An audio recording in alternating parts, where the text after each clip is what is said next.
हम देखेंगे oscillations. Oscillation, तो सबसे पहला प्रश्न ये तैयार होता है कि भाई ऑसिलेशन यानी क्या। तो ऑसिलेशन यानी ही ऑसिलेटरी मोशन, यानी ही वाइब्रेटरी मोशन।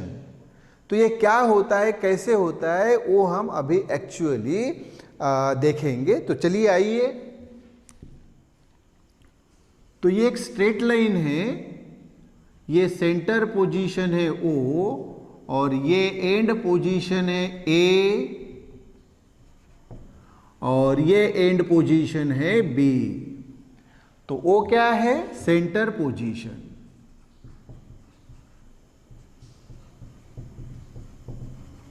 इसी का दूसरा नाम है सेंट्रल पोजीशन। इसी का तीसरा नाम है मीन पोजीशन और इसी का चौथा नाम है इक्विलिब्रियम पोजीशन।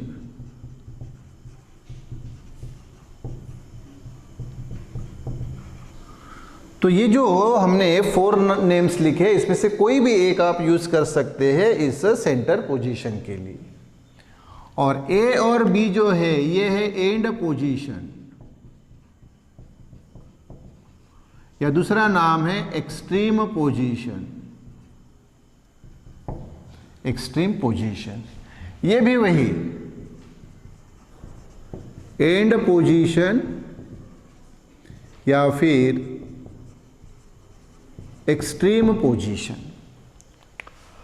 अब इसमें क्या हो रहा है कि वो पार्टिकल अगर छोटा है या बड़ा है तो बॉडी वो सेंटर पोजीशन से यहां से निकल रही है, वो O to A to O, O to B, B to O ऐसे वाइब्रेट हो रही है to and fro. To and fro, to यानी जाना एंड फ्रो यानी वापस आना, मतलब जाना, इधर गई वापस आई, इधर गई वापस आई। तो ये जो मोशन है इसको बोला जाता है टू एंड फ्रो मोशन। ये टू एंड फ्रो मोशन ये नाम है उसका, टू एंड फ्रो मोशन। तो फिर से बताइए कैसा मोशन हो रहा है, O to A to O, O to B, B to O, ये वाला। और इसमें एक इंपॉर्टेंट बात ख्याल में रखिए कि जितना ये डिस्टेंस है OA उतना ही डिस्टेंस है OB, मतलब OA और OB सेम है और इस डिस्टेंस को बोला जाता है OA को एम्पलीट्यूड। एम्पलीट्यूड, और ये डिनोट की जाती है ए से, कैपिटल ए। अच्छा कैपिटल ए लिखा तो यहाँ हम पॉइंट जो है ना ए और बी के जगह P और Q लेंगे ताकि कंफ्यूजन ना रहे। तो भाई एंड पॉइंट P और Q और ये amplitude A, capital A, O से P तक का डिस्टेंस और O से Q तक का डिस्टेंस ये भी एम्पलीट्यूड, ये भी उतनी ही A। और ये जो टोटल डिस्टेंस हुआ है P to Q, ये जो टोटल डिस्टेंस है, ये जो टोटल डिस्टेंस है, टू एंड फ्रो मोशन को हटा देता हूं, बाद में डेफिनेशन में हम लिखेंगे ही।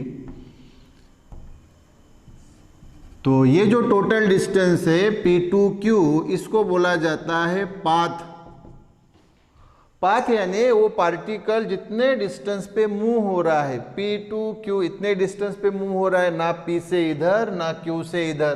तो ये टोटल डिस्टेंस जो है उसको बोला जाता है पाथ। और पाथ कितना रहेगा फिर मुझे बताइए, ये एम्पलीट्यूड है, ये भी एम्पलीट्यूड है, तो पाथ रहेगा इसके डबल यानी ट्वाइस है।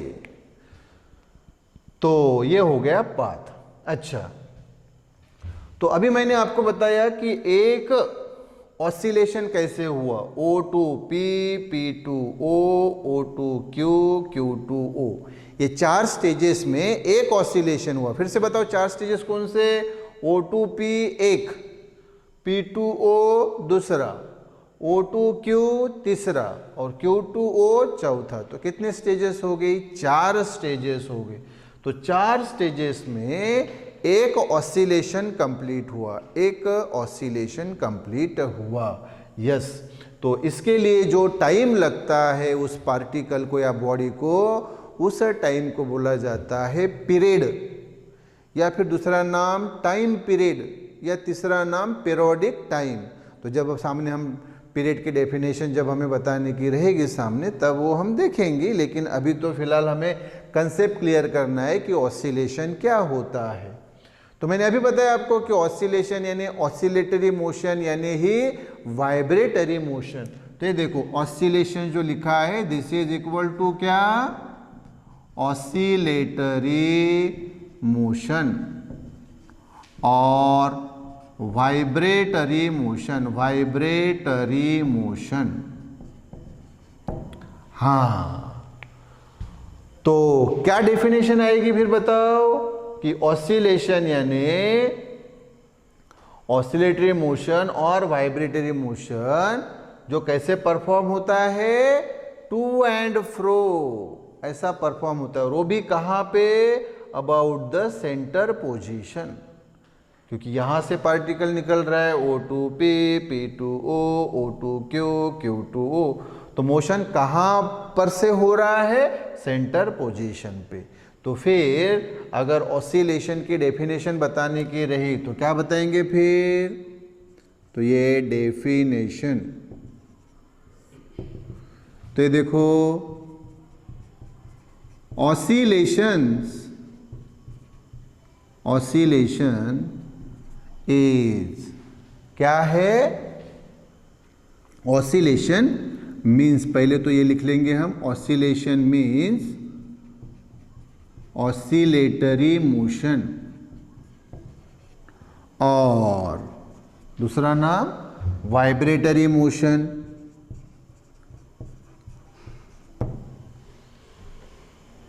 और अब उसकी definition,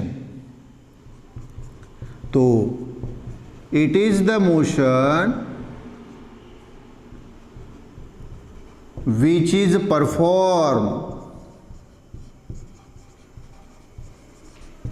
as to and fro motion about the centre position, about the center position, about the center position of the motion about a straight line, या about की जगह along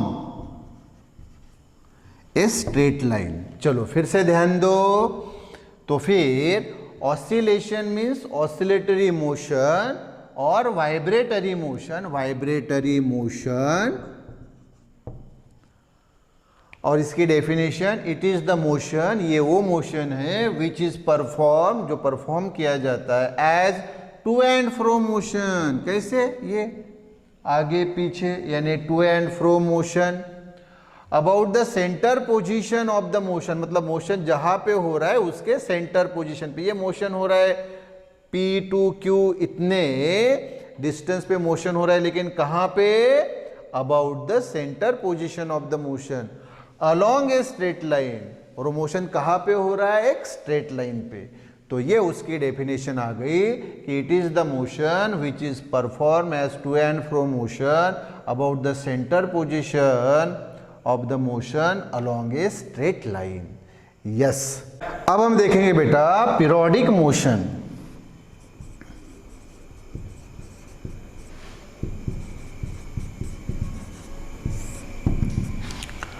किसे बोलते हैं पीरियोडिक मोशन? अब पीरियोडिक मोशन के लिए हम बहुत सारे एग्जाम्पल ले सकते हैं, तो पहले वो एक एग्जाम्पल भी ले लेते हैं। जैसे कि अर्थ अपने एक्सिस पे घूम रही है, अर्थ का मोशन, रोटेशनल मोशन। अर्थ के पास दो मोशन है, एक सर्कुलर मोशन और एक रोटेशनल मोशन। उसकी फिगर भी हम देख लेते हैं। जैसे ये सन है और ये अर्थ है, तो अर्थ सन के राउंड में जब घूम रही है तो ये हो गया अर्थ का सर्कुलर मोशन। इसके लिए वो कितना टाइम लेती है, एक रिवोल्यूशन के लिए वो लेती है 1 ईयर, 1 ईयर। यस, अच्छा, दूसरा रिवोल्यूशन किया तब भी वो लेती है 1 ईयर, है ना। 1 ईयर यानी हम जैसे बोलते हैं हम 1 ईयर यानी बोलते हैं 365 डेज। तो 365 डेज एंड 8 आवर होता है बेटा, उसी को हम सिंपल इसमें 365.25 डेज बोलते हैं। ये 6 आवर्स, 1 ईयर यानी 365 डेज एंड 6 आवर्स इतना होता है। तो यानी ही 365.25 डेज, एक साल यानी इतना होता है। आपको प्रैक्टिस में मालूम है कि भाई 1 ईयर यानी 365 डेज, लेकिन 365 नहीं होते, ख्याल में रखो। 365 डेज एंड 6 आवर्स होते हैं। एक दिन कितने आवर का होता है बेटा? 24 आवर का। तो 6 आवर्स यानी कितने हो गए? 0.25 डेज, है ना, 0.25। तो 1 ईयर होता है बेटा 365.25 डेज। तो एक रिवोल्यूशन कंप्लीट किया अर्थ ने सन के राउंड में, है ना, मतलब सन के एक्सिस पे। तो कितना टाइम लगा? तो आप बोल रहे 1 ईयर यानी 365.25 डेज बरोबर। दूसरा रिवोल्यूशन कंप्लीट करती है तब भी तो उतना ही 1 ईयर ही लगता है। तीसरा रिवोल्यूशन कंप्लीट करती है तब भी तो उतना ही समय लगता है, 1 ईयर। तो उसका जो ड्यूरेशन है हर एक रिवोल्यूशन कंप्लीट करने के लिए वो कैसा है? सेम है। तो फिर ऐसे मोशन को बोला जाता है पीरियोडिक मोशन, क्योंकि हर एक रिवोल्यूशन कंप्लीट करने के लिए कैसा समय लग रहा है? सेम समय लग रहा है। अच्छा, अर्थ के पास दूसरा मोशन होता है रोटेशनल मोशन, मतलब जब अर्थ अपने खुद के एक्सिस पे घूमती है। देखो उसका अपना खुद का एक्सिस, तो अपने खुद के एक्सिस पे जब वो घूमती है तो वो उसका मोशन हो गया रोटेशनल मोशन। और उसके लिए वो लेती है 1 डे, हर एक रिवोल्यूशन रोटेशन के लिए कितना लेती है? 1 डे। 1 डे यानी 24 आवर। तो अर्थ ने अपने खुद के एक्सिस पे घूमी यानी रोटेट हुई तो कितना समय लिया? 1 डे।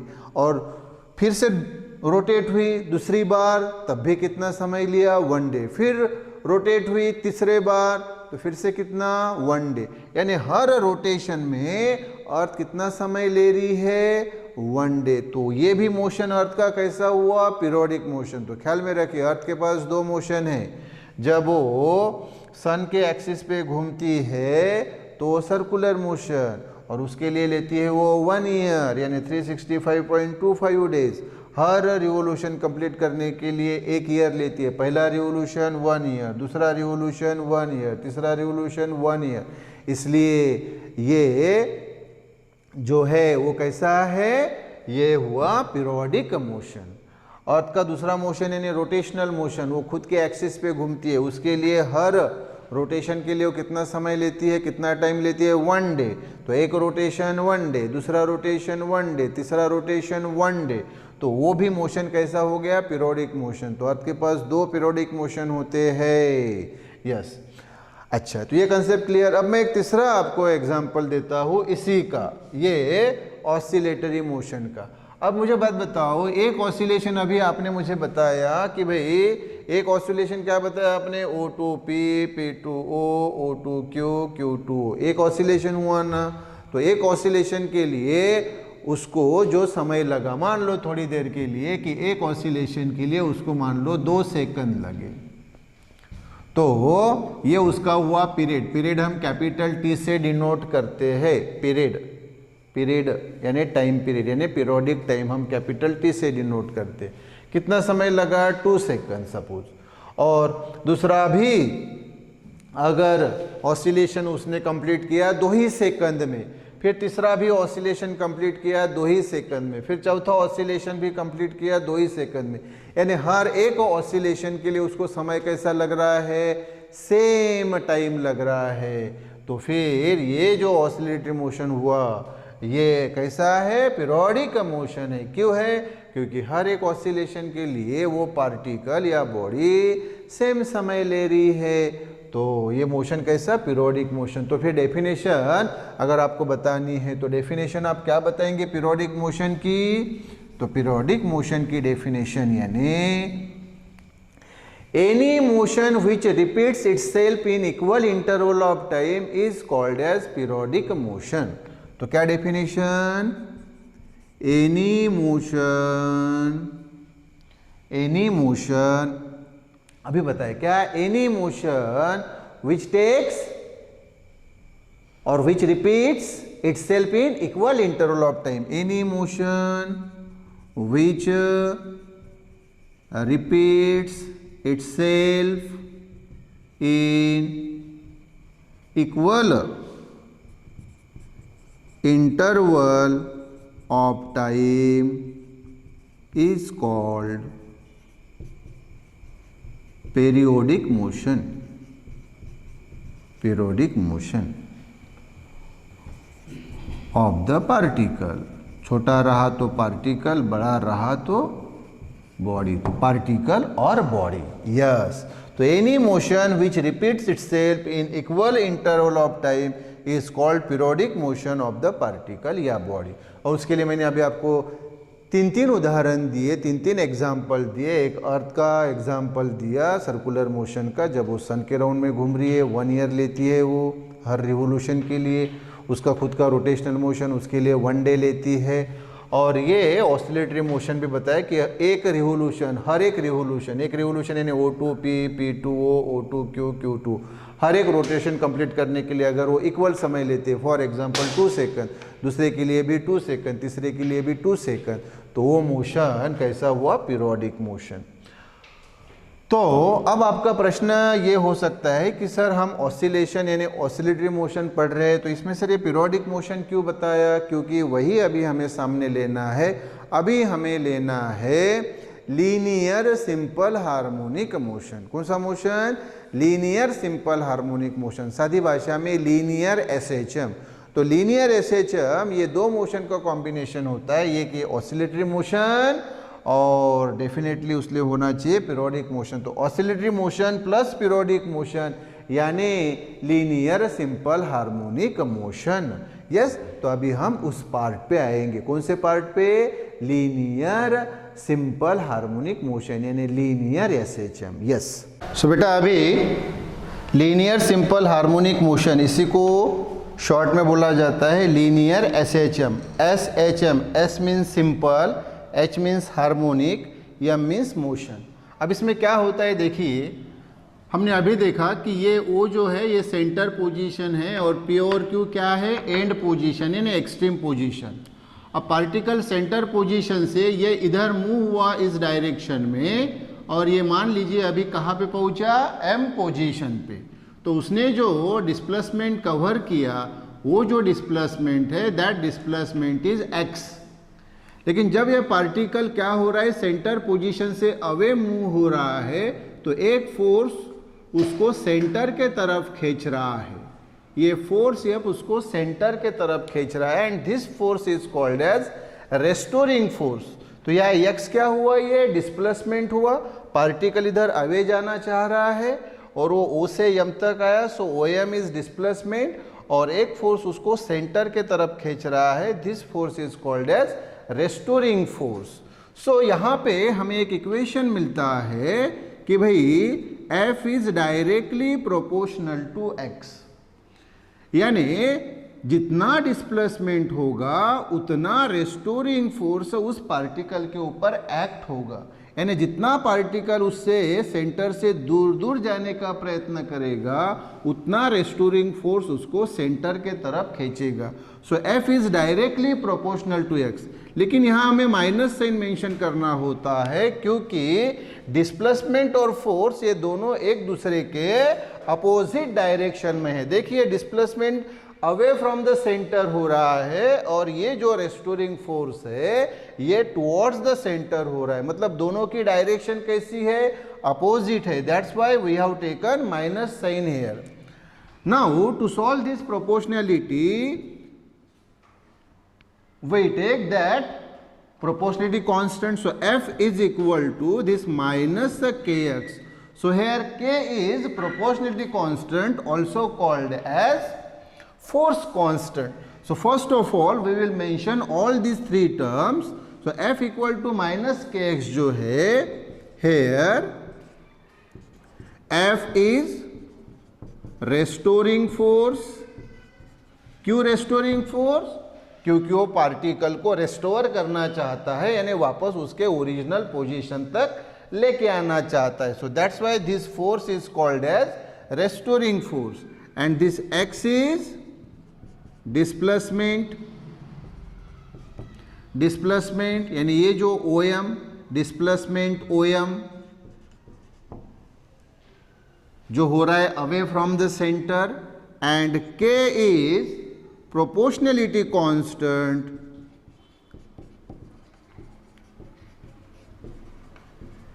और इसी को बोला जाता है बेटा फोर्स कांस्टेंट,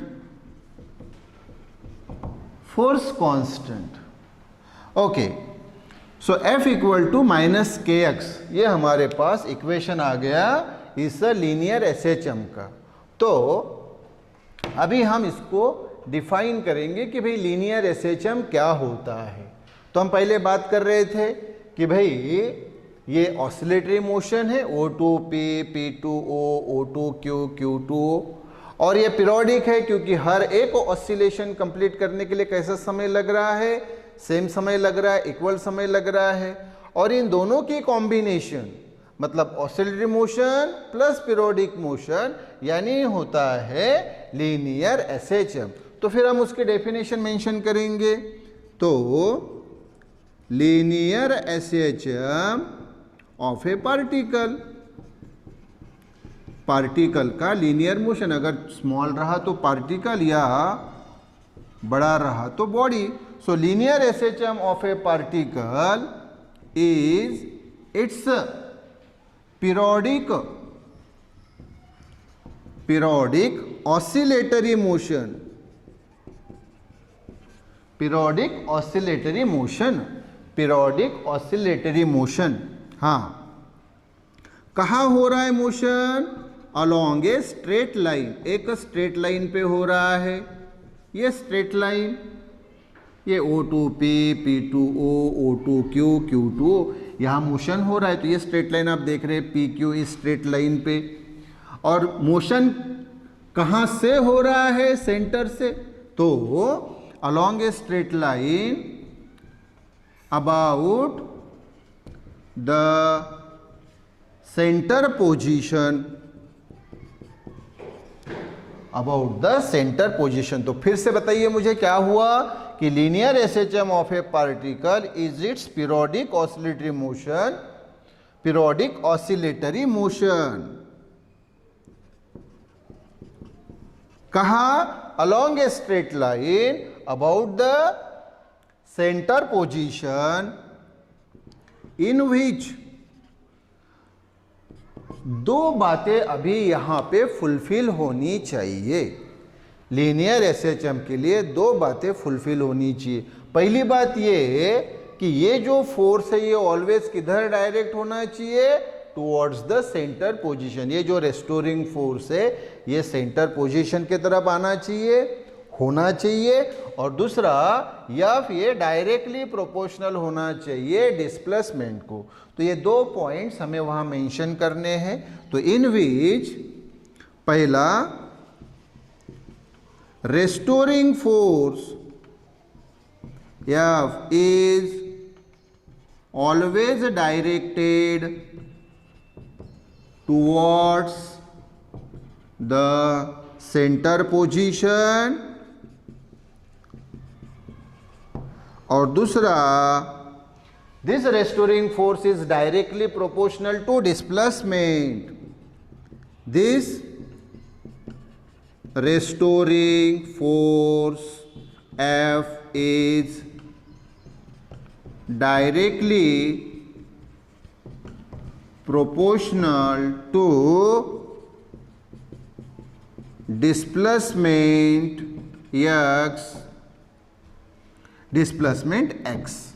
yes, तो ये दो कंडीशन फुलफिल हुई। So that motion, that periodic oscillatory motion is called as linear SHM। तो ये हो गई बेटा डेफिनेशन किसकी? लीनियर SHM की। और उसका फॉर्मूला मैंने आपको बताया कि F is directly proportional to minus X, so that's why F equal to minus KX। Yes, अब हम सामने आएंगे कि भाई इसके एग्जाम्पल्स क्या होते हैं और इसकी एक हम फिगर देखेंगे कि भाई एग्जैक्टली ये मोशन किस प्रकार से होते हैं। ओके बेटा, अभी एग्जाम्पल्स, तो एग्जाम्पल ऑफ लीनियर SHM बहुत सारे हम एग्जाम्पल्स दे सकते हैं, कुछ स्पेसिफिक एग्जाम्पल हम दे देंगे। पहला, फर्स्ट, ये बेटा motion of the Bob of simple pendulum. Simple pendulum जो रहता है बेटा, उसका जो बॉब है उसका मोशन ये लीनियर एसएचएम रहता है। कैसे, मैं अभी आपको फिगर के द्वारा बताऊंगा। ये पहला हुआ। दूसरा जो है वो है जो अपनी सेविंग मशीन होती है, सिलाई मशीन, उसकी निडल देखिए। जब वो जब जो कपड़ा जो है जब हम उसको सिलाते हैं तो जो निडल है ना, निडल ये जो मोशन परफॉर्म करती है, that motion is a linear SHM. उसके बाद में ट्यूनिंग फोर्क जो होता है, ट्यूनिंग फोर्क, उसके जो प्रॉन्ग्स होते हैं, वो प्रॉन्ग जब वाइब्रेट होते हैं तो उसका भी मोशन जो होता है बेटा वो होता है लीनियर एसएचएम, लीनियर एसएचएम। उसके बाद में सितार, सितार की जो स्ट्रिंग होती है, सितार वायर जो होती है, सितार की वायर, सितार स्ट्रिंग, उसका भी मोशन बेटा ये लीनियर एसएचएम होता है। गिटार जो होती है, गिटार की जो स्ट्रिंग होती है, उसका भी मोशन ये लीनियर एसएचएम होता है। वायोलिन की जो स्ट्रिंग होती है उसका भी मोशन ये लीनियर एसएचएम होता है। और जो स्प्रिंग होता है, स्प्रिंग, उसका भी मोशन जो है वो लीनियर एसएचएम होता है। तो ये जो सारे एग्जांपल्स मैंने अभी आपको बताए ये हम यहाँ पे मेंशन करेंगे। तो पहला तो हमने ये मेंशन किया motion of the Bob of simple pendulum. उसके बाद में दूसरा motion of the prongs of tuning fork। ये तीसरा motion of the needle of saving machine, ये लीनियर एसएचएम होता है। चौथा मोशन ऑफ सितार स्ट्रिंग। पांचवा मोशन ऑफ गिटार स्ट्रिंग, ये भी लीनियर एसएचएम होता है। और छठवा मोशन ऑफ वायोलिन स्ट्रिंग, ये भी बेटा लीनियर एसएचएम होता है। और मोशन ऑफ स्प्रिंग, ये भी लीनियर एसएचएम होता है। अब कैसे होता है तो मैं आपको वन बाय वन बताता हूँ। पहले बेटा सिंपल पेंडुलम का जो बॉब होता है उसका मोशन देखो। सिंपल पेंडुलम की अरेंजमेंट ये ऐसी रहती है। ये है रिजिड सपोर्ट, रिजिड सपोर्ट जैसे कि स्लैब, ये स्ट्रिंग यानी दोरा, और ये बेटा है बॉब, बॉब, बॉब। मेटल का स्फीयर रहता है छोटा सा, उसी को बोला जाता है बॉब। ये अभी उसकी सेंटर पोजीशन है वो, और हमने इसको ऐसा थोड़ा डिस्प्लेस किया, यहाँ लाया, मान लो पी पोजीशन पे, मतलब यहाँ से हम उसको यहाँ डिस्प्लेस कर रहे हैं और यहाँ फिर पी पोजीशन से उसको रिलीज कर रहे हैं, छोड़ रहे हैं। तो क्या होगा फिर O2P, P2O, O2Q, Q2O, ये मोशन वो परफॉर्म करेगा, है या ना? यस। तो ये मोशन जो आप देख रहे हैं O2P, P2O, O2Q, Q2O, ये कौन सा मोशन है बेटा? ये है लीनियर एसएचएम। तो ये पहला हो गया सिंपल पेंडुलम का ये बॉब यानी मेटल स्फीयर छोटा सा, उसका मोशन लीनियर एसएचएम। उसके बाद में दूसरा जो है वो है ट्यूनिंग फोर्क के प्रॉन्ग्स। हाँ, ट्यूनिंग फोर्क। ट्यूनिंग फोर्क कैसा रहता है बेटा? ये देखो, ये है ट्यूनिंग फोर्क और ये उसका है स्टेम, स्टेम यानी हैंडल, और ये दो है उसके प्रॉन्ग्स, ये एक और ये दूसरा, ये एक प्रॉन्ग और ये दूसरा प्रॉन्ग, दो प्रॉन्ग्स। अच्छा, अब अगर ये स्टेम आपने ऐसा होल्ड किया और एक ऐसा एक हैंडल होता है, उसको एक रबर कॉर्क होता है और रबर कॉर्क के ऊपर ऐसा धीरे से ऐसा स्लाइटली उसको ऐसा स्टक करना होता है। स्टक किया किसी एक प्रॉन्ग्स को तो वो क्या होगा? वाइब्रेट होगा। तो ये वाइब्रेट कैसे होता है? ये ऐसे वाइब्रेट होता है। तो ये ऐसे O2P, P2O, O2Q, Q2, और ये भी वैसे ही वाइब्रेट होता है, ये भी वैसे ही वाइब्रेट होता है, O2P, P2O, O2Q, Q2।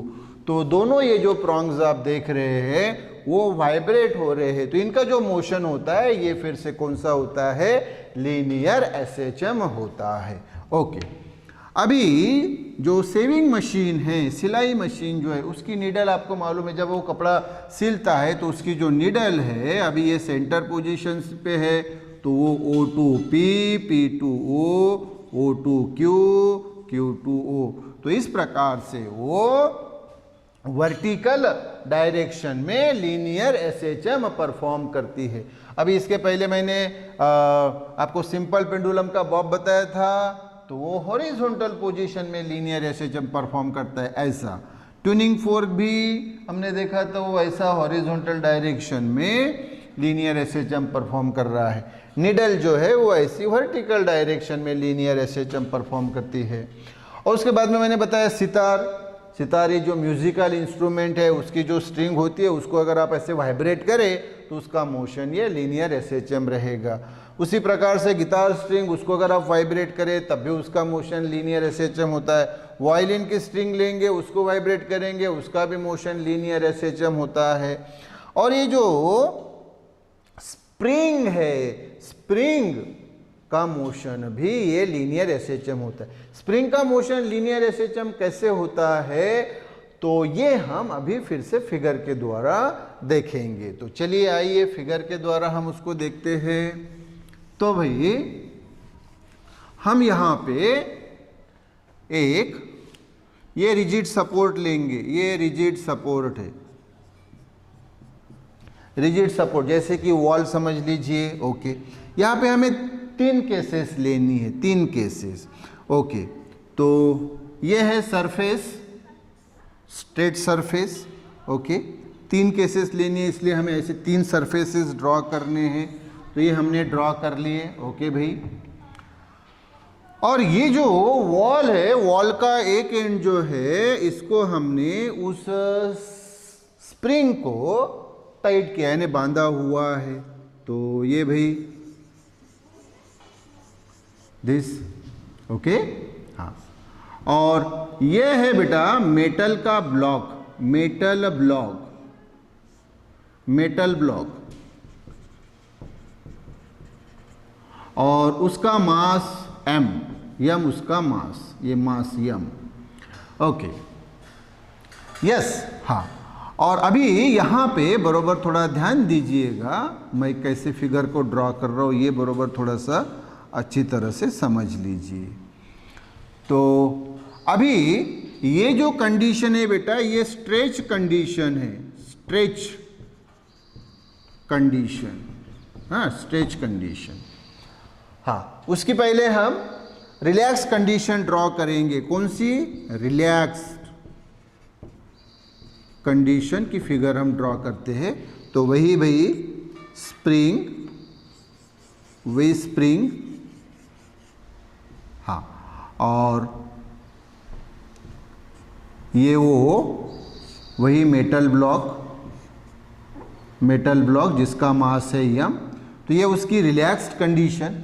अब देखो ये रिलैक्स कंडीशन है, ये रिलैक्स कंडीशन है।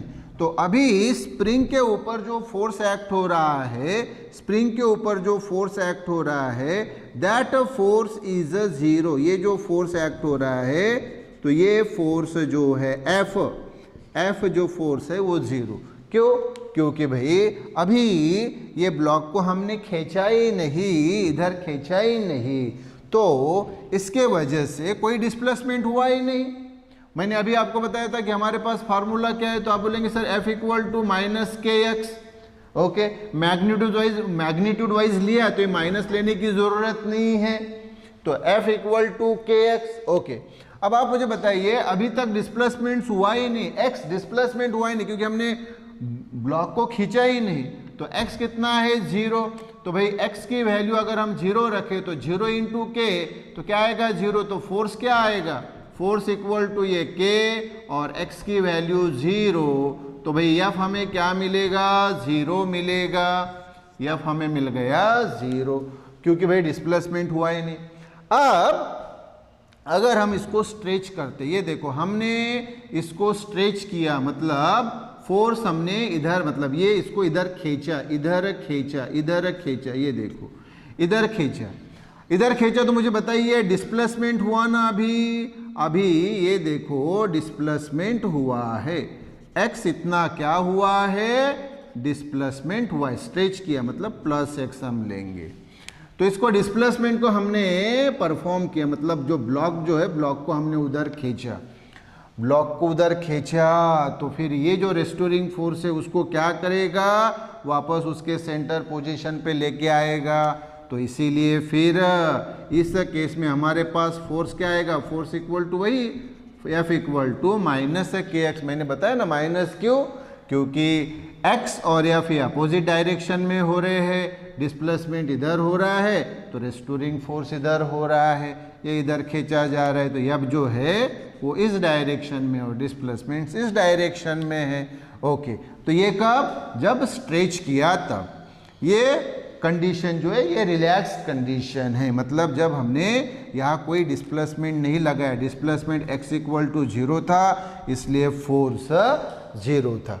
अब आप मुझे बताइए, जब हम इसको इधर स्ट्रेच कर रहे हैं, अगर हम इसको छोड़ दें, ये जो स्ट्रेच किया और छोड़ दिया, तो ये क्या होगा, वापस इस पोजीशन पे आएगा और फिर ये इधर कॉम्प्रेस होगा, इधर कॉम्प्रेस होगा, तो वो तीसरी कंडीशन जो है वो क्या आएगी, वो ये आएगी, वो कंडीशन जो है वो ये कंडीशन आएगी।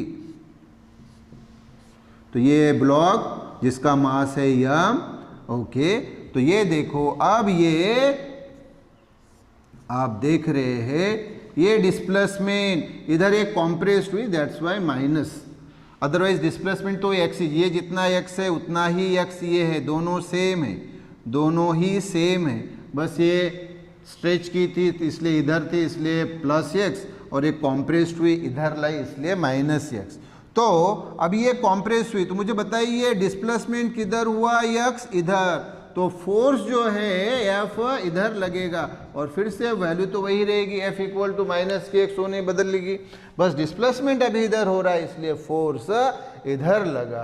तो ये जो आपको मैंने एग्जांपल बताया ये किसके लिए है, ये है स्प्रिंग के लिए। तो फिर से बताइए क्या हुआ मुझे यहाँ पे, कि भाई ये उसकी पहली पोजीशन थी, वो रिलैक्स पोजीशन थी ये वाली, फिर हमने उसको इधर स्ट्रेच किया, इधर स्ट्रेच किया इसलिए प्लस x इतना डिस्प्लेसमेंट हुआ, इसलिए फोर्स किधर एक्ट हुआ, इधर, मतलब डिस्प्लेसमेंट के अपोजिट डायरेक्शन में, डिस्प्लेसमेंट के, ये जो डिस्प्लेसमेंट है x इस दिशा में, तो फोर्स इस दिशा में, और फोर्स होता है minus K x, F equal to.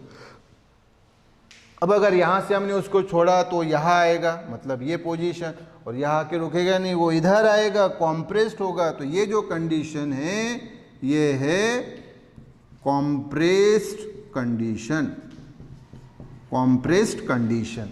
तो ये इधर कॉम्प्रेस हुआ मतलब डिस्प्लेसमेंट अभी इधर हुआ, दैट्स वाई ये माइनस एक्स लिखते हैं। अदरवाइज सिर्फ इतना समझिए कि ये भी डिस्प्लेसमेंट एक्स है और ये भी उतना ही डिस्प्लेसमेंट एक्स है। ओके, तो ये कॉम्प्रेस इधर हुई तो फोर्स अभी क्या करेगा, इधर एक्ट होगा, क्योंकि ये फोर्स क्या करता है, उस बॉडी को यानी ब्लॉक को वापस उसके ओरिजिनल पोजीशन पे लेके आना चाहता है। तो आप अब मुझे बताइए मोशन क्या हो गया। तो आप बोलेंगे सर पहले वो सेंटर पोजीशन पे था, यानी जैसे ओ, हाँ सर इधर खींचा, हाँ तो कहाँ लेके आए, पी पे। ओके, फिर अगर यहाँ से छोड़ा तो वापस कहाँ पे आएगा, तो आप बोलेंगे सर ओ पे, लेकिन यहाँ पे रुकेगा क्या, नहीं वो इधर आएगा क्यू पे। तो ये देखो इधर आया, फिर वो क्या होगा, इधर जाएगा, मतलब ये पोजीशन पे आया, फिर उसके बाद फिर से इधर जाएगा। तो मोशन कैसे हो रहा है, O to P, P to O, O to Q, Q to O, O to P, P to O, O to Q, Q to, ऐसा मोशन हो रहा है ना। And this motion is nothing but, this motion is nothing but linear SHM, linear simple harmonic motion. So ये है बेटा linear simple harmonic motion का concept. Okay